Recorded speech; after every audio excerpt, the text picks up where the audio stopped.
चुनरिया मेरा करे प्रभु गिरिधर गुण मेरा करे प्रभु गिरिधर। સામાન્ય રીતે આ આધુનિક યુગમાં શહેરો અને ગામડાઓને તો તમે આધુનિક સુવિધાથી સજ્જ થતા જોયા હશે, પરંતુ અંતિમ ક્રિયા માટેનું મુક્તિધામ તમે આધુનિક સુવિધાથી સજ્જ બન્યું હોય એવું તમે કદાચ નહીં સાંભળ્યું હોય. ત્યારે બનાસકાંઠાના ડીસામાં એક એવું મુક્તિધામ છે જ્યાં તમામ સુવિધાથી સજ્જ કરાયું છે. આ મુક્તિધામમાં માત્ર લોકો કોઈના મૃત્યુ બાદ માત્ર અંતિમ ક્રિયા માટે જ નહીં, પરંતુ આ મુક્તિધામમાં જન્મદિન અને પ્રી વેડિંગ શૂટ માટે પણ લોકો અહીંયા આવી રહ્યા છે. તેમજ ડીસાના સિનિયર સિટીઝન માટે પણ આ મુક્તિધામમાં અનોખી સુવિધા ઊભી કરાઈ છે.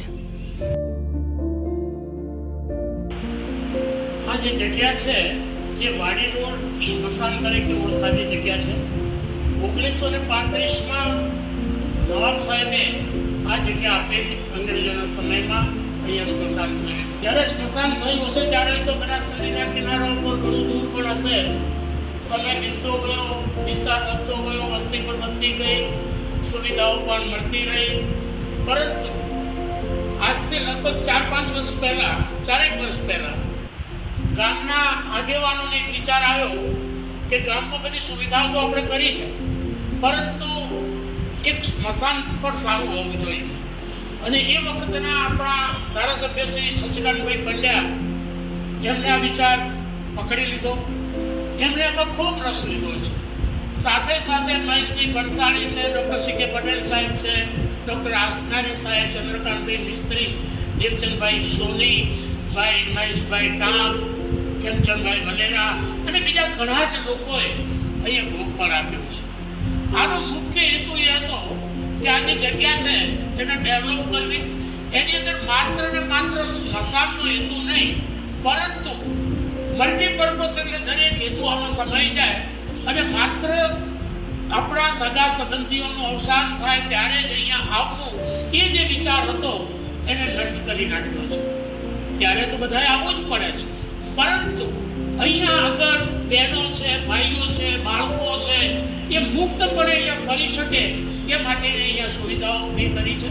અને એમાં ખાસ કરીને મહેશભાઈ ભણસાળીને પણ એક વિચાર આવ્યો. એમનો વિચાર એવો આવ્યો કે આ બધું તો આપણે કર્યું છે, પણ આપણા ગામની અંદર જે વયસ્ક લોકો છે, જેની ઉંમર વધારે છે, એ ક્યાંય બેસી નથી શકતા, ક્યાંય જઈ નથી શકતા, અને એમને થોડી તકલીફ પડે તો આપણે અહીંયા આગળ એક એવો હોલ બનાવીએ, એનું નામ જ સિનિયર સિટીઝન હોલ આપવાનું. અને એ લોકો અહીંયા આવે, બેસે, ચા પાણી નાસ્તો કરે ને એને લઈ જવા આવવા માટે સાધન પણ હોવું જોઈએ. આ વિચાર મહેશભાઈ ભણસાળીને આવેલો છે.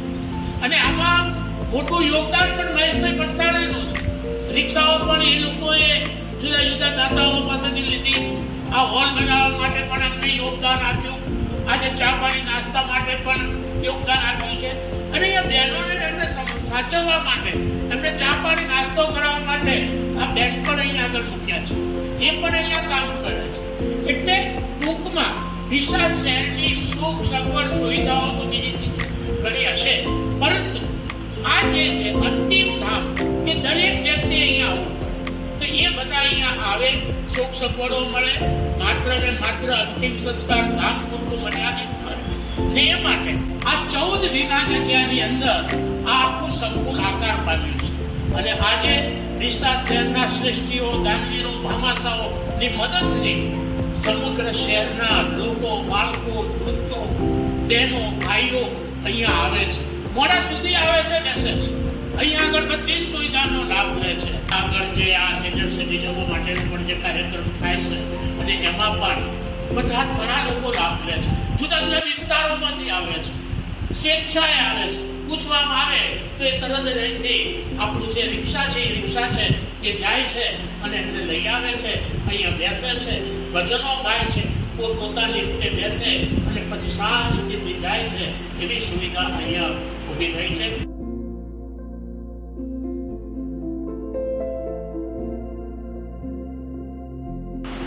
હું રમેશભાઈ સોની રત્નાગર સોસાયટીમાં રહું છું. આજે હું 2-4 દિવસથી આવું છું, મને બહુ શાંતિનો અનુભવ થાય છે. ભજન કીર્તનનો પ્રોગ્રામ થાય છે, સત્સંગ થાય છે, બહેનો આવે છે, વડીલો આવે છે, વૃદ્ધો બહુ શાંતિથી જીવન પસાર કરે છે. જગ્યા બહુ સારી છે, શાંતિનું વાતાવરણ છે, સ્મશાનભૂમિ છે. આખર તો માણસને એ જગ્યા પર જ જવાનું છે. ભજન કીર્તનના પ્રોગ્રામો બહુ સારા થાય છે, સારી જગ્યા છે. આવી જગ્યાઓ બીજે પણ થવી જોઈએ. સિનિયર સિટીઝનો માટે, બહેનો માટે આ જગ્યા આવી થવી જોઈએ અને આત્માને ઠંડક મળવી જોઈએ. અમે અહીંયા આવીએ છીએ, અમે બેસીએ છીએ, ભજન કીર્તન કરીએ છીએ. સાંજે ચા નાસ્તો પણ મળે છે, પાણીની ઠંડકની ઠંડા પાણીની સગવડ, બહુ પંખાઓની સગવડ છે, વાતાવરણ સારું છે, બહુ શાંતિનો માહોલ છે. સારી રીતે અમે બેસી શકીએ છીએ અને અમારું ભજન કીર્તન અમે કરી શકીએ છીએ. આવો માહોલ દરેક જગ્યાએ હોવો જોઈએ. કંઈ જેથી કરીને વડીલોને શાંતિને સુખનો અનુભવ થાય. જવા માટે રિક્ષાની બહુ સારી સગવડ છે, લઈ પણ જાય છે અને મૂકી પણ જાય છે. બહુ સારી સગવડ છે, બહુ વંદન કરવાની આત્માને